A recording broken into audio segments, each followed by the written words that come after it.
میرے بارے میں اس وقت لوگ باتیں کرتے تھے, پی ٹی اے والے مجھے کہتے تھے کہ جی آپ نون لیگ کے بندے ہو کیونکہ آپ اسٹیبلشمنٹ کے خلاف بولتے ہو, ٹھیک ہے, اور میں نے اس وقت بھی ان کو کہا تھا میرا 2018 کا لیکچر ہے, تم پہ برا وقت آئے گا تو سب سے پہلے میں تمہارے حق میں کھڑا ہوں گا اور دیکھنا سب لوگ تمہیں چھوڑ دیں گے, ٹھیک ہے. آج جب برا وقت آیا تو میں خان صاحب کے ساتھ کھڑا ہوا کہ اس طریقے سے حکومت نہیں ہٹے گی, میں نے ساتھ دیا ان کا, میں نے اپنا ایمان نہیں بدلا, اپنا عقیدہ نہیں بدلا. اور آج پی ٹی اے والوں کو سنبھالنا پڑتا ہے کہ فوج کو گالیاں نہ دو یار, یہ کام نہ کرو. جو کل تک ہمیں کہتے تھے جی فوج کے بغیر تو کچھ بھی نہیں ہوگا, آپ فوج کے, حالانکہ ہم فوج پہ جائز اس وقت بات کرتے تھے, تنقید کرتے تھے کہ آپ اے پولیٹیکل ہوں. آج یہ لوگ, ان کا تو ایسا وضو ٹوٹا ہے کہ یہ تو مطلب فوج کو غدار اور پتہ نہیں کیا کچھ کہہ رہے ہیں. تو اس کا مطلب ہے کہ آپ پہلے یہ عقیدہ ایسا رکھیں جس کو آپ ڈیفینڈ کر سکیں. تو ہم آندہ بھی یہی امید رکھتے ہیں کہ یار آپ کسی ایک ریڈ لائن کو کراس نہ کریں کہ جس سے نفرتیں پھیلیں.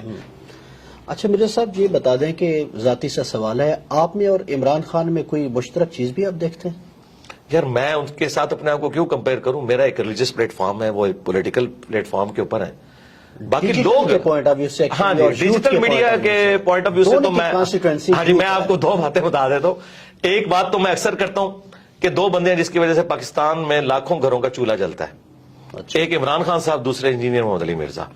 کیونکہ خان صاحب روزانہ ایک سٹیٹمنٹ دیتے ہیں, سارے وی لاگ صحافیوں کے, آپ لوگوں کے, ان پہ ہوتے ہیں, اور شام کو جو 9 کا خبر نامہ ہے جو رات کا, وہ سارا اس پہ ہوتا ہے. خان صاحب ایک دن نہ بولیں تو 9 کی خبریں سننے کو دل نہیں کرتا. میں آپ کو اپنی بات کر رہا ہوں. اچھا, اور دوسرا, جب تک کوئی مولوی میرے خلاف کلپ نہ بنا لے اس کو رات کو نیند نہیں آتی. سارے مولوی مل کے میرے خلاف کلپ بنا رہے ہیں. ایک تو یہ چیز ہے, اور دوسری مشترک چیز آپ یہ سمجھ سکتے ہیں کہ یوتھ کو, پڑھے لکھے طبقے کو, سوشل میڈیا جو ڈیجیٹل میڈیا یوز کرتا ہے, اس طبقے تک جس طرح پالیٹکس میں خان صاحب کی آواز پہنچی ہے نا, تو ریلیجن کے پوائنٹ آف ویو سے ہماری آواز پہنچی ہے ایک کنونشنل سسٹم سے ہٹ کے. یعنی وہاں پہ بھی ایک خاندانی پورا سسٹم چل رہا تھا نا, تو خان صاحب تو کسی ایک پولیٹیکل خاندان سے تو نہیں اٹھے, اس طرح میں بھی ایک مدرسہ سسٹم کی آؤٹ پٹ نہیں ہوں. سر ایک جو ایک پالیٹکس کو, ظاہر ہے آپ بھی تو ایک شہری کی حیثیت سے دیکھتے ہیں, تو خان صاحب کا لگتا ہے کہ یہ وضو کچھ عرصہ قائم رہے گا یا ٹوٹ جائے گا؟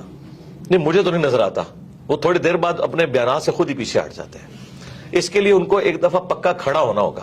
اس کے لیے ان میں یہ کمپیٹنسی ہونی چاہیے کہ وہ جیل جانے کو بھی برداشت کریں.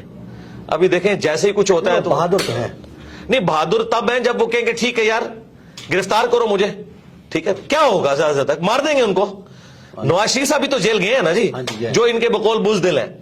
یہ کیوں جو ہے بندے اکٹھے کر لیتے ہیں اپنے گرد کہ جی کو بندہ داخل نہیں ہونے دیں گے عوام کو. ان کو چاہیے خود کہیں کہ آئے مجھے گرفتار کرے, پھر بلاتے تو ہیں لیکن اپنی حفاظت کے لیے بندے بھی اکٹھے کر لیتے ہیں. نہیں, اس طرح نہ کریں. ایک رات فون کریں, خود سی ایم پنجاب کو کریں یا وہاں پہ رانا ثناء اللہ کو کریں کہ میں یار بیٹھا ہوں, آ جاؤ بھائی, میں جا رہا ہوں, جو کیس ہے میں جوڈیشری سے مجھے انصاف ملے گا میں کروں گا. اور اگر یہ کہتے ہیں یہی ہے تو یاد رکھیں اسی جوڈیشری نے پچھلی حکومت کو بھی نااہل کیا ہوا ہے. اس کا مطلب ہے پھر وہ فیصلے بھی غلط ہیں. اگر آپ کو اسی جوڈیشری سے خطرہ ہے نا کہ آپ کے خلاف فیصلہ کریں گے تو یاد رکھیں پھر پچھلے فیصلے بھی ان کے غلط ہی تھے. پھر تو آپ کسی ایک جگہ کھڑے ہونا. تو میرے خیال ہے عمران خان صاحب اس دن بڑے لیڈر بنیں گے جب یہ جیل جائیں گے. جب تک یہ جیل نہیں جاتے نا یہ بڑے لیڈر نہیں بنیں گے. وہ راستہ چل تو رہا ہے, وہ کھل تو گیا ہے, لیکن وہ پوری کوشش کرتے ہیں میں نہ جاؤں. کبھی وہ شہباز گل صاحب اندر چلے جاتے ہیں, کبھی جو ہے وہ فواز صاحب چلے جاتے ہیں, شیخ رشید صاحب بھی چلے گئے. جب تک, اچھا وہ بھی چلے گئے, چلے وہ تو ہمارے اسٹوڈنٹ ہیں, ہم ان کے لیے دعا خیر کریں گے.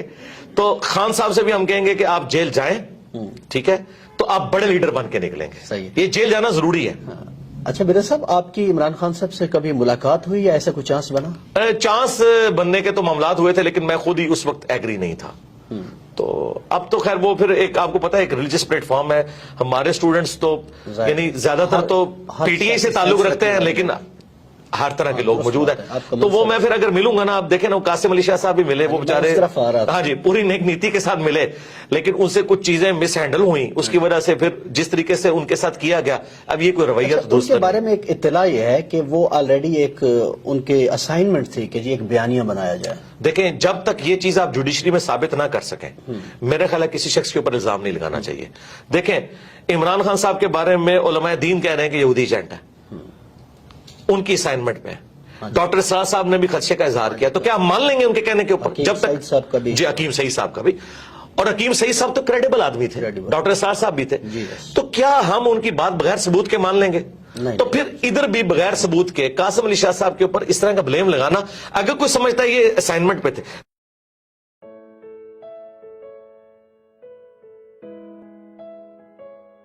حقیقت ٹی وی کو سبسکرائب کرنا مت بھولیں، ویڈیو کو لائک کریں، شیئر کریں اور کمنٹ سیکشن میں اپنی رائے کا اظہار ضرور کریں۔